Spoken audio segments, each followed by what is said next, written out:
O reconhecimento mal feito de suspeitos de crime já causou e ainda causa inúmeras injustiças no Brasil. Para enfrentar esse problema, o Conselho Nacional de Justiça criou um grupo de trabalho para encaminhar a regulamentação desse reconhecimento, seja presencial ou por meio de imagens. Jefferson foi preso suspeito de ter roubado um celular. Ele passou uma semana na cadeia por engano. Foi os piores dias da minha vida. Os piores dias da minha vida. O problema foi um reconhecimento mal feito, equivocado, apenas por meio de fotografia. E a polícia mostrou para a vítima uma foto 3x4 do Jefferson, antiga, de quando ele tinha 14 anos e ainda extraída de uma rede social. Agora, Jefferson tem 28. O reconhecimento por fotos, e mesmo o presencial, é questionado há muito tempo. Levantamento da Defensoria Pública do Rio de Janeiro, em 10 estados, apurou que em 83% dos casos de reconhecimento equivocado, as pessoas apontadas eram negras e que, de cada 10 reconhecimentos fotográficos equivocados feitos pela polícia, 6 implicaram em prisão preventiva. O tempo médio dessas prisões foi de 9 meses. Não se trata de uma prova 100% segura, porque ela depende de algo que é subjetivo e pouco confiável, que é a memória humana. A nossa memória é falha. Isso, inclusive, por conta de vários fatores, não só pela capacidade de cada um de armazenar fatos ou acontecimentos de que tenha sido vítima, né, por exemplo, mas também depende do tempo transcorrido entre o fato e o reconhecimento. Depende da emoção que marcou aquele momento, pode ter sido traumático, depende da própria capacidade, né, em razão da idade, enfim, das condições até momentâneas daquela pessoa em fazer o reconhecimento. Existem injunções de natureza moral, psíquica, econômica.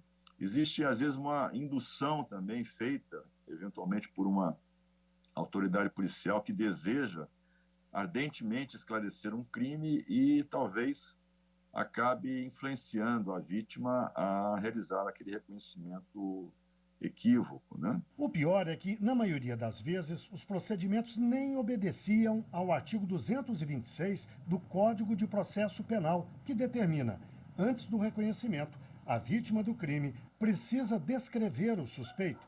E esse suspeito deverá ser colocado ao lado de outras pessoas com características semelhantes.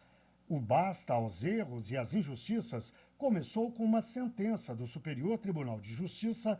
Em outubro do ano passado, 2020, a sexta turma operou uma mudança nessa jurisprudência e decidimos que não mais se aceitaria como válidas essas provas obtidas irregularmente.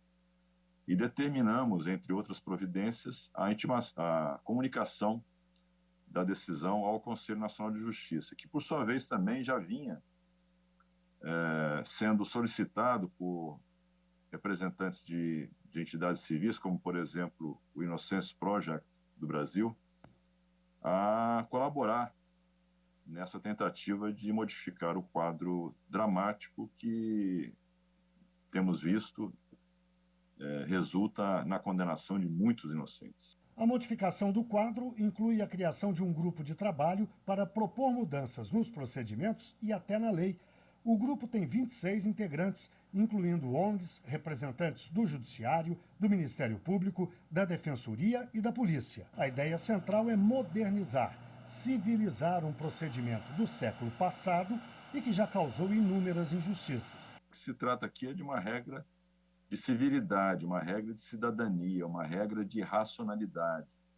Quando se trata de um processo penal cujo resultado, invariavelmente, ou pelo menos quando se obtém uma condenação, é a retirada de um dos bens mais preciosos, talvez o mais precioso de todos nós após a vida, que é a liberdade, nós precisamos ser muito criteriosos.